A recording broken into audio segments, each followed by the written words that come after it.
सोहना में 23 अक्टूबर को होने वाली सीएम रैली से लोगों को काफी उम्मीदें हैं। बीते 8 सालों में पहली बार हल्के में विकास रैली का आयोजन किया जा रहा है। क्षेत्र में विभिन्न समस्याओं से जूझ रहे लोग सीएम के स्वागत करने के लिए उत्सुक हैं।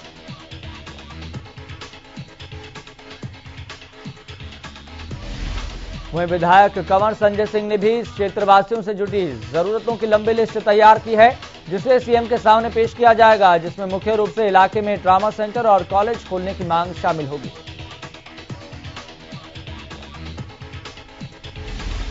इस दौरान सीएम मनोहर लाल गांव सिरमथला में महाराणा प्रताप की प्रतिमा का भी अनावरण करेंगे। इस रैली को कामयाब करने के लिए सोहना हल्का विधायक और कार्यकर्ता गांव गांव जाकर जनसंपर्क अभियान में जुटे हुए हैं।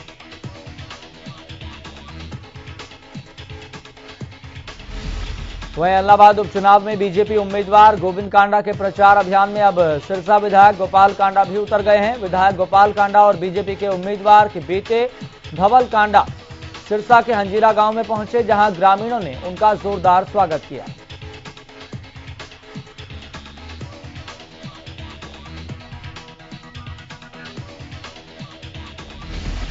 वहीं गोपाल कांडा ने ग्रामीणों की समस्याएं सुनी और कहा कि गोविंद कांडा के जीतने पर गांव में तेजी से विकास के कार्य किए जाएंगे। इस मौके पर गोपाल कांडा ने कई लोगों के दूसरी पार्टियां छोड़कर बीजेपी में शामिल होने पर लोगों का धन्यवाद किया।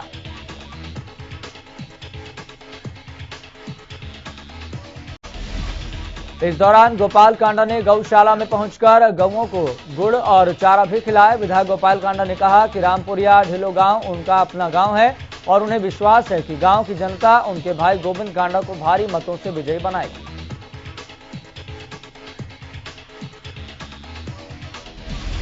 वहीं गोपाल कांडा ने कहा कि अगर जनता अगले 3 सालों के लिए बीजेपी उम्मीदवार को चुनती है तो अगले चुनाव तक लोगों की कोई शिकायत बाकी नहीं रहेगी।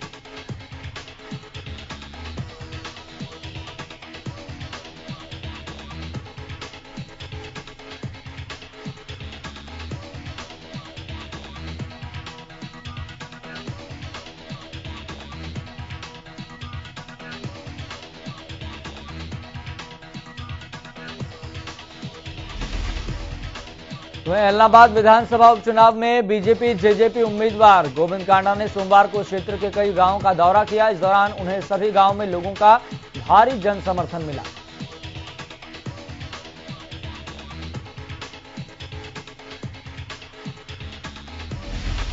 वहीं गोविंद कांडा ने मतदाताओं से अपील करते हुए कहा कि क्षेत्र को पिछले 30 सालों में धोखे के सिवाय कुछ नहीं मिला।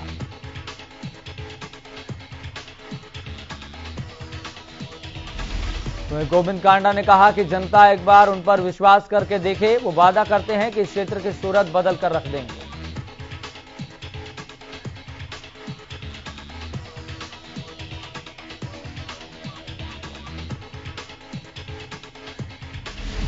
वहीं इलाहाबाद उपचुनाव को लेकर सोमवार को प्रत्याशियों के नामों की स्क्रूटनी की गई। उपचुनाव के लिए कुल 26 प्रत्याशियों ने नामांकन भरा था, जिनमें से छंटनी प्रक्रिया के बाद 3 प्रत्याशियों के नामांकन रद्द कर दिए गए हैं।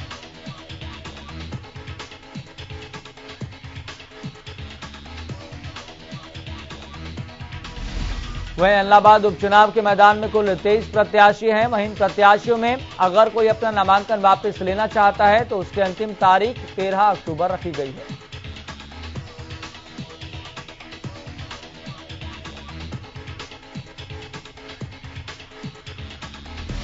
बता दें कि इलाहाबाद उपचुनाव को लेकर 30 अक्टूबर को मतदान होगा, जिसका परिणाम 2 नवंबर को जारी किया जाएगा।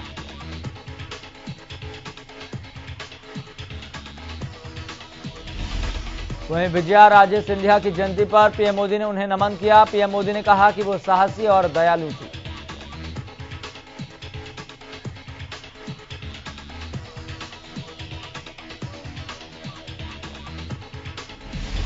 वहीं जम्मू कश्मीर में सुरक्षा बलों ने 3 आतंकियों को मार गिराया। रेहड़ी चालक वीरेंद्र पासवान की हत्या करने वाला आतंकी भी ढेर हो गया। इस दौरान सुरक्षा बलों ने हथियार और गोला बारूद बरामद किया।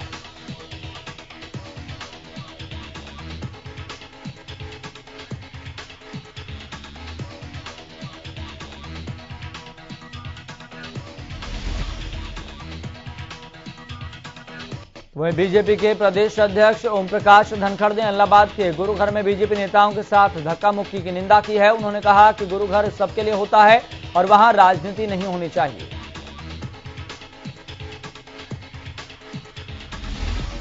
वहीं इलाहाबाद में बीजेपी की जीत का दावा करते हुए धनखड़ ने कहा कि उन्होंने एक दबंगई करने वाले के खिलाफ एक समाज सेवी को मैदान में उतारा है।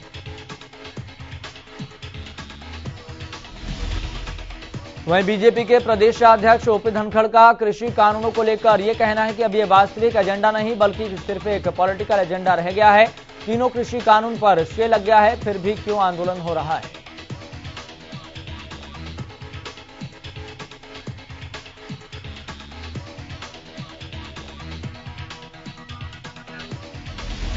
वहीं इस दौरान कांग्रेस को निशाने पर लेते हुए धनखड़ ने कहा कि आज कांग्रेस पूरे देश में सिकुड़ रही है और कांग्रेस अब तक बिखरती हुई पार्टी बनकर रह गई है।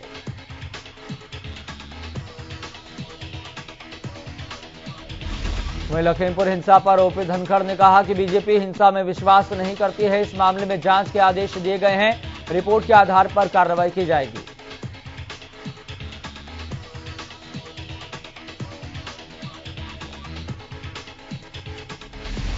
वहीं इलाहाबाद उपचुनाव को लेकर बीजेपी के चुनाव प्रभारी सुभाष बराला ने प्रेस कॉन्फ्रेंस की। इस दौरान उन्होंने कहा कि सबका साथ सबका विकास ही बीजेपी का लक्ष्य है। वहीं सुभाष बराला ने यह भी कहा कि इलाहाबाद की जनता उपचुनाव के माध्यम से छल कपट करने वालों को सबक सिखाएगी। उन्होंने कहा कि देश में सभी अपनी अपनी लड़ाई लड़ रहे हैं। हमारी सरकार ने कई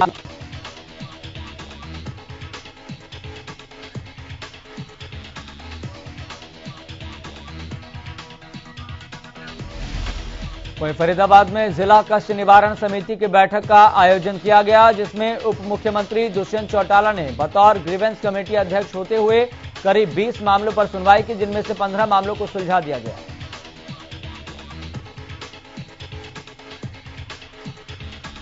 वहीं उप मुख्यमंत्री दुष्यंत चौटाला ने बताया कि आज सबसे खुशी की बात यह है कि बिल्डरों द्वारा निवेशकों के साथ धोखाधड़ी का मामला पिछले 4 सालों से चला आ रहा था, जिसमें अब 250 करोड़ रुपए की राशि निवेशकों को दिलाई गई। इस दौरान इलाहाबाद उपचुनाव को लेकर डिप्टी सीएम दुष्यंत चौटाला ने कहा कि सभी दल की जीत का दावा कर रहे हैं, लेकिन जनता का विश्वास जीतने वाला ही इलाहाबाद उपचुनाव जीतेगा और गठबंधन की बहुमत से जीत होगी।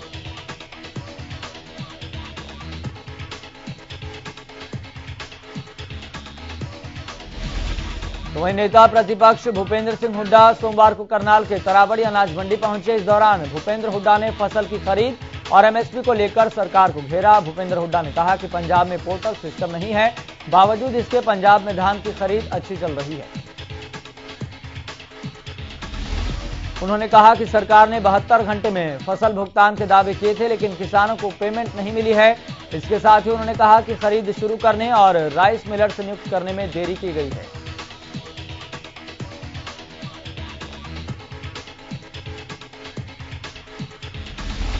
हुड्डा ने कहा कि लिफ्टिंग नहीं होने से मंडियां भरी हुई हैं। हुड्डा ने कहा कि किसान मजबूरन एमएसपी से कम कीमत और फसल बेचने को मजबूर है।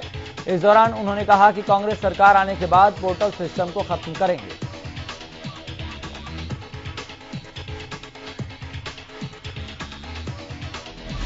वहीं कुरुक्षेत्र में अंतर्राष्ट्रीय गीता महोत्सव 2021 को जोश और पूरी श्रद्धा के साथ मनाया जाएगा। इस महोत्सव को लेकर 2 दिसंबर से 19 दिसंबर 2021 तक विभिन्न कार्यक्रमों और गतिविधियों का आयोजन किया जाएगा।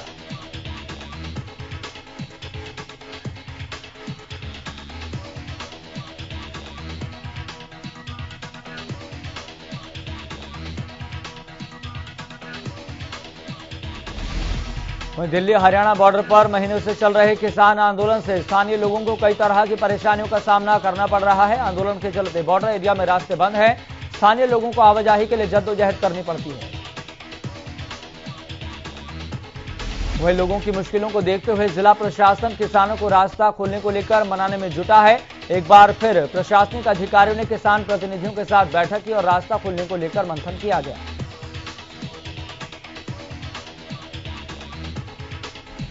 वहीं किसानों का कहना है कि रास्ता किसानों की तरफ से नहीं पुलिस की तरफ से बंद किया गया है और रास्ता खोलने को लेकर आखिरी फैसला संयुक्त किसान मोर्चा लेगा।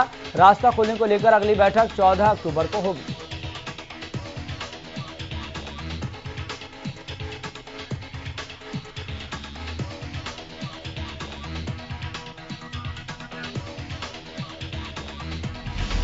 वहीं अवशेष न जलाने को लेकर जागरूक करने के लिए सोमवार को कृषि विभाग के कार्यालय से 4 जागरूकता वाहनों को अलग अलग गांव में भेजा गया।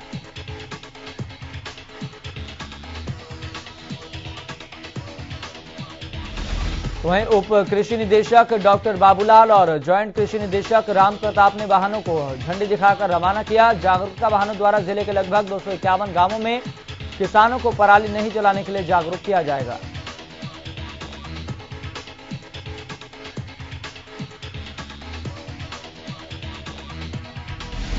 वहीं विभाग की ओर से दी जा रही योजनाओं की जानकारियां भी किसानों को देंगे। उप कृषि निदेशक डॉक्टर बाबूलाल ने बताया कि किसानों से अपील करते हुए कहा कि किसान पराली न जलाएं।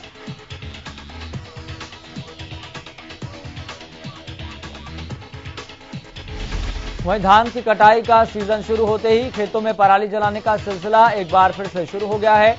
हालांकि पिछले साल की तुलना में फिलहाल पराली जलाने वालों की संख्या कम है।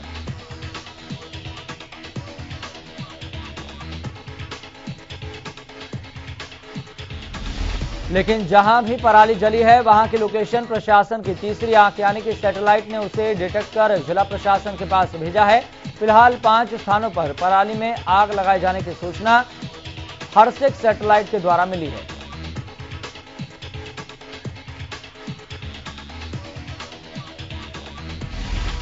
वहीं कृषि विभाग के उपनिदेशक ने बताया कि इस साल भी प्रशासन की ओर से पराली में आग लगाने वाले स्थानों को चिन्हित कर उन्हें रेड, ऑरेंज और येलो जोन में बांटा गया है और इन पर बारीकी से नजर रखी जा रही है।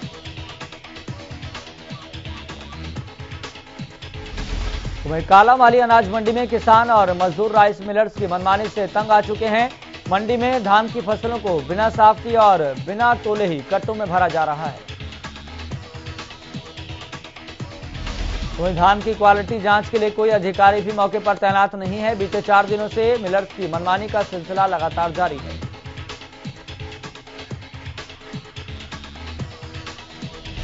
वहीं शिकायत के बाद भी समाधान न होने पर मजदूर यूनियन के लोगों ने मंडी सचिव से मुलाकात कर समाधान की मांग की है।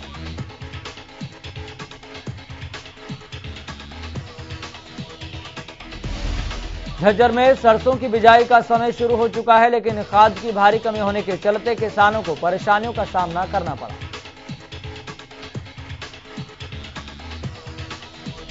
किसानों को खाद के लिए सुबह 4 बजे लंबी लंबी लाइनों में लगना पड़ता है। बावजूद इसके किसानों को खाद नहीं मिलती। आलम यह है कि खाद लेते वक्त कई बार तनाव की स्थिति भी बन जाती है।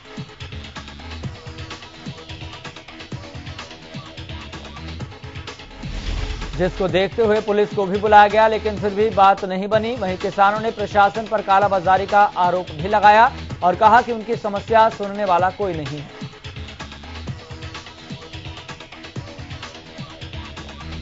वहीं प्रदेश में धान की कटाई का सीजन शुरू होते ही अब रबी की फसल की बिजाई को लेकर किसानों ने तैयारियां शुरू कर दी है। बिजाई के लिए किसानों को डीएपी खाद की किल्लत का सामना करना पड़ रहा है।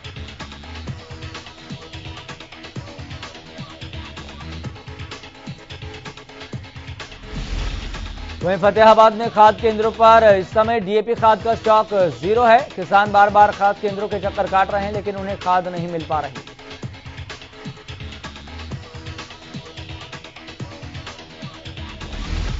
वहीं किसानों का कहना है कि एक तरफ धान की बिक्री के लिए परेशानी हो रही है, तो वहीं दूसरी तरफ रबी की फसल बिजाई के लिए खाद नहीं मिल रही है।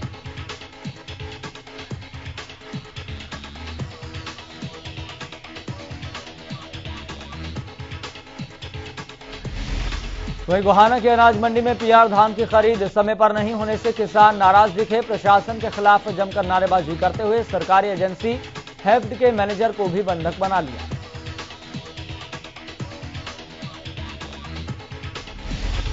वहीं किसान ने आरोप लगाया कि उन्हें धान में तरह तरह की कमियां बताकर परेशान किया जा रहा है, जिससे उन्हें भारी नुकसान का सामना करना पड़ रहा है।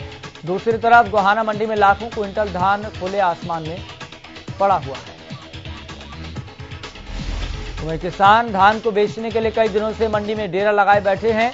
दूसरी तरफ हेफ्ट के मैनेजर ने कहा कि अभी तक 9,000 टन धान की खरीद हो चुकी है और धान की खरीद नियमों के अनुसार की गई है।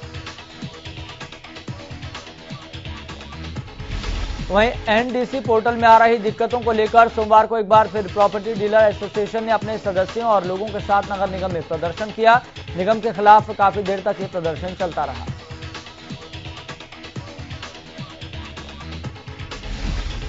वहीं प्रॉपर्टी डीलर एसोसिएशन के प्रधान विनोद मारवाहा ने बताया कि एनडीसी पोर्टल जो कि सरकार की ओर से लागू किया गया है, हम इस पोर्टल के खिलाफ नहीं है, लेकिन हमारी खिलाफत इस नगर निगम के खिलाफ है।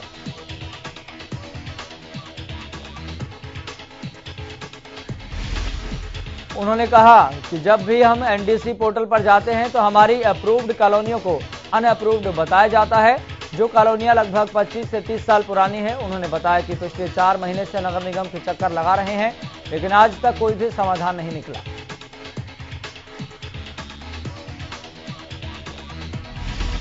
वहीं फतेहाबाद में ट्रैफिक पुलिस इन दिनों एक्शन मोड में दिखाई दे रही है और नियमों की अनदेखी करने वाले वाहन चालकों को सबक सिखा रही है।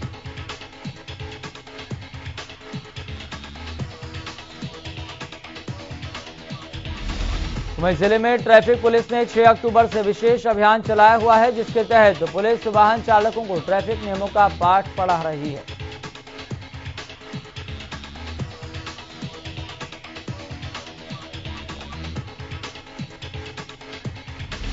इसके साथ ही रूल्स तोड़ने वालों पर जुर्माना भी लगाया जा रहा है। ट्रैफिक पुलिस ने वाहन चालकों से आग्रह किया कि वो यातायात नियमों का पालन करें।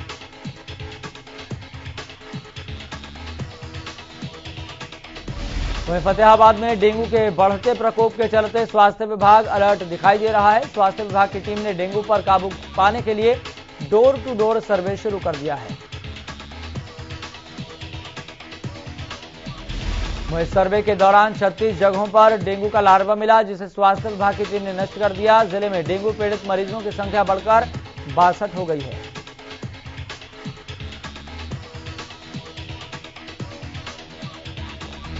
वहीं अंबाला में पुलिस की दबंगई का मामला सामने आया, जहां ट्रांसजेंडर लतिका दास को हाईकोर्ट के आदेश के बावजूद भी सुरक्षा के लिए पुलिस अधिकारियों के चक्कर लगाने पड़ रहे हैं। दरअसल ट्रांसजेंडर लतिका दास का कहना है कि उन्हें बदमाशों की ओर से लगातार धमकी मिल रही थी, जिसकी शिकायत वो कई बार अंबाला के सेक्टर 9 थाने में दर्ज करा चुकी हैं। लतिका का आरोप है कि हाईकोर्ट के आदेश के बाद भी अंबाला पुलिस ने उन्हें प्रोटेक्शन नहीं दी। वहीं पुलिसकर्मियों पर बदमाशों के साथ मिलीभगत का आरोप लगाया कि सेक्टर 9 थाने की पुलिस बदमाशों के खिलाफ एफआईआर दर्ज करने से बच रही है।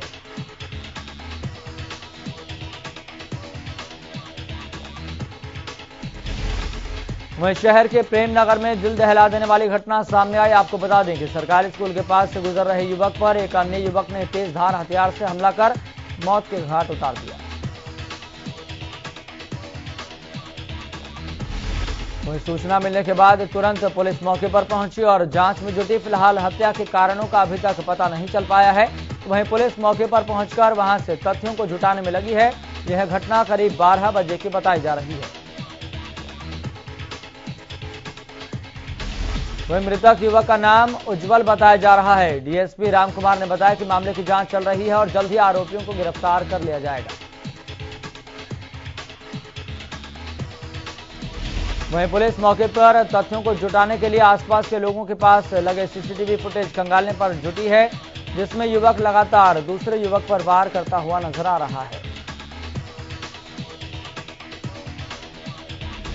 वहीं यमुनानगर में बीते दिनों हुई मेडिकल संचालक की हत्या की गुत्थी को सीआईए2 की टीम ने सुलझा दिया है।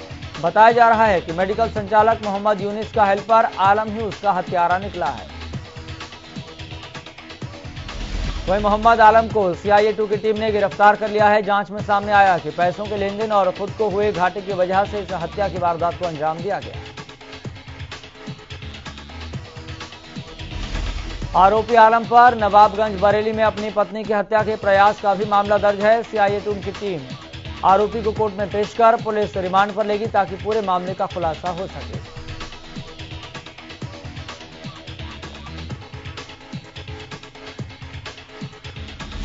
वहीं रोहतक के सिंहपुरा गांव में एक व्यक्ति का शव खेत से बरामद किया गया। घटना की सूचना मिलने के बाद पुलिस मौके पर पहुंची और खेत में दबे शव को बाहर निकाला।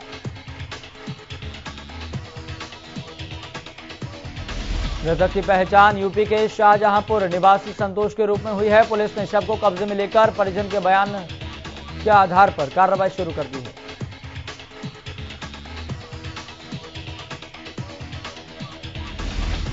वहीं रेवाड़ी में दिल्ली जयपुर हाईवे पर लिफ्ट का झांसा देकर यात्रियों से लूटपाट का मामला सामने आया, जिसके बाद पुलिस ने कड़ा एक्शन लेते हुए गिरोह के 3 गुर्गों को गिरफ्तार किया।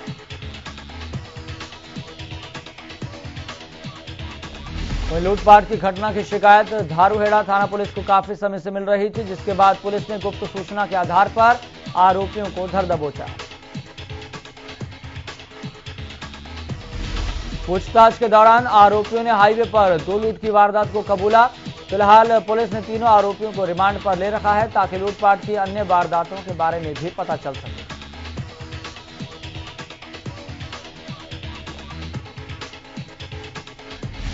वहीं झज्जर से एक ऐसा ही मामला सामने आया, जहां गांव अहरी के एक मंदिर में 3 महीने की लावारिस बच्ची के मिलने से लोग दंग रह गए। स्थानीय लोगों ने डायल 112 पर कॉल करके पुलिस को सूचना दी।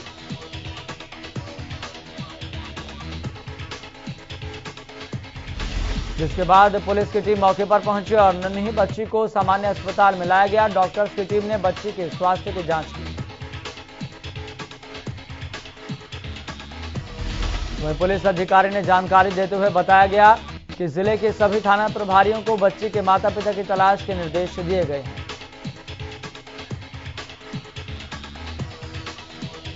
वहीं इंद्री के राजेपुर गांव के पास तेज रफ्तार का कहर देखने को मिला, जहां एक ट्रैक्टर ट्रॉली और ट्रैवल गाड़ी की आपस में भिड़ंत हो गई। इस हादसे में 2 लोगों की मौत हो गई, वहीं कई लोग गंभीर रूप से घायल हो गए।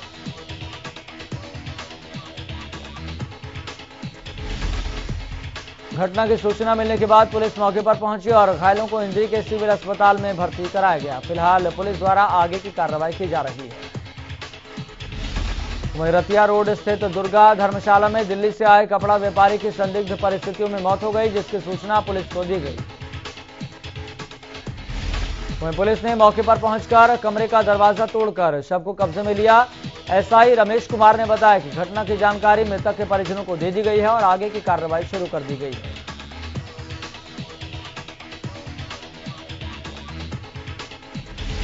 वहीं रेवाड़ी में किसानों को डीएपी खाद के लिए लंबी लंबी लाइनों में लगना पड़ रहा है। घंटों इंतजार करने के बाद किसानों को आवश्यकता अनुसार खाद नहीं मिल पा रही है।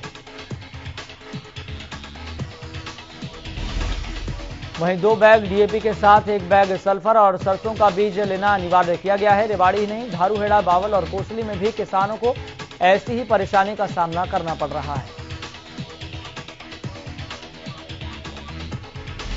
वहीं अंबाला की कई दुकानों पर मिलावटी आटे की बिक्री करने की सूचना मिलने के बाद फूड एंड सेफ्टी विभाग ने कई दुकानों पर छापेमारी की है और सिंघाड़े के आटे के सैंपल लिए। वहीं विभाग के अधिकारियों ने बताया कि शिकायत के आधार पर होलसेल दुकान के आटे की सैंपलिंग की गई है। रिपोर्ट आने के बाद व्यापारी के खिलाफ कार्रवाई की जाएगी। वहीं पलवल में प्रेम प्रसंग के चलते बाइक सवार अध्यापक की कार से टक्कर मारकर हत्या करने के मामले में पुलिस ने खुलासा करते हुए मृतक अध्यापक की पत्नी सहित 3 आरोपियों को गिरफ्तार किया है।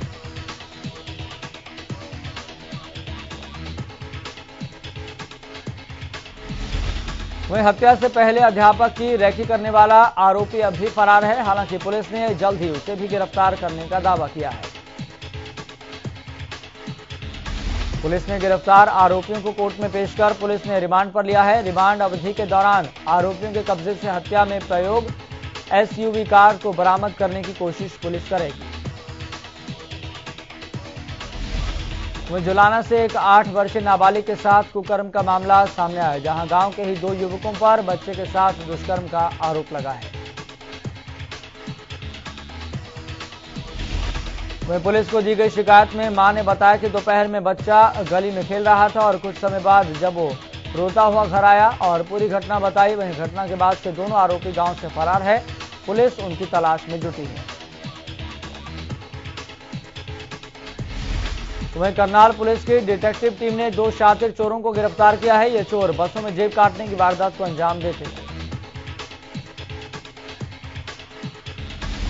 पूछताछ में सामने आया कि अभी तक ये दोनों चोर सिविल लाइन और सेक्टर 32 और 33 समेत कई इलाकों में 13 वारदातों को अंजाम दे चुके हैं।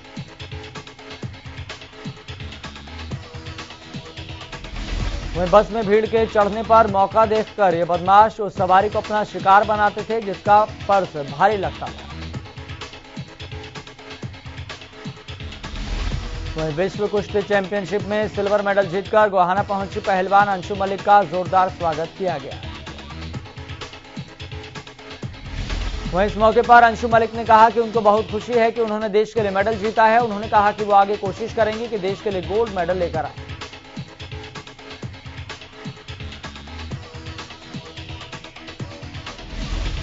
वहीं शाहरुख खान के बेटे आर्यन खान इन दिनों मुंबई के क्रूज ड्रग्स केस में फंसे हुए हैं। कोर्ट में आर्यन खान की जमानत की याचिका को 3 बार खारिज किया जा चुका है। अब 13 अक्टूबर को आर्यन की जमानत पर सुनवाई होगी।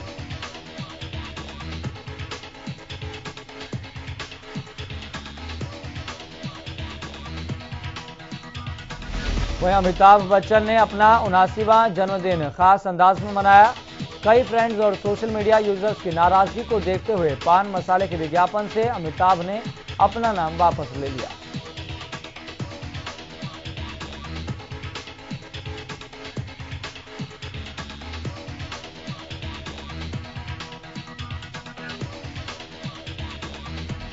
वहीं बंगाली एक्ट्रेस नुसरत जहां अपनी सीक्रेट शादी को लेकर चर्चा में बनी हुई हैं।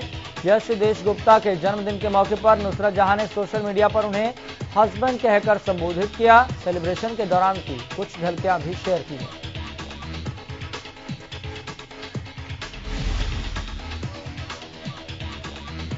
वहीं रॉयल चैलेंजर्स बेंगलुरु का आईपीएल जीतने का सपना एक बार फिर टूट गया है। सोमवार को खेले गए मुकाबले में बेंगलुरु की टीम कोलकाता नाइट राइडर्स के हाथों हार गई।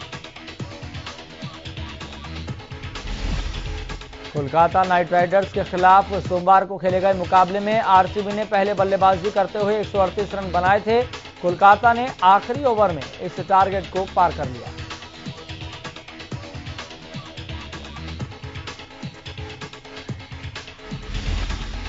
वहीं विराट कोहली अब आरसीबी की कप्तानी करते हुए नहीं दिखेंगे। विराट ने इसका ऐलान आईपीएल 2021 का दूसरे सत्र शुरू होने से पहले ही कर दिया था।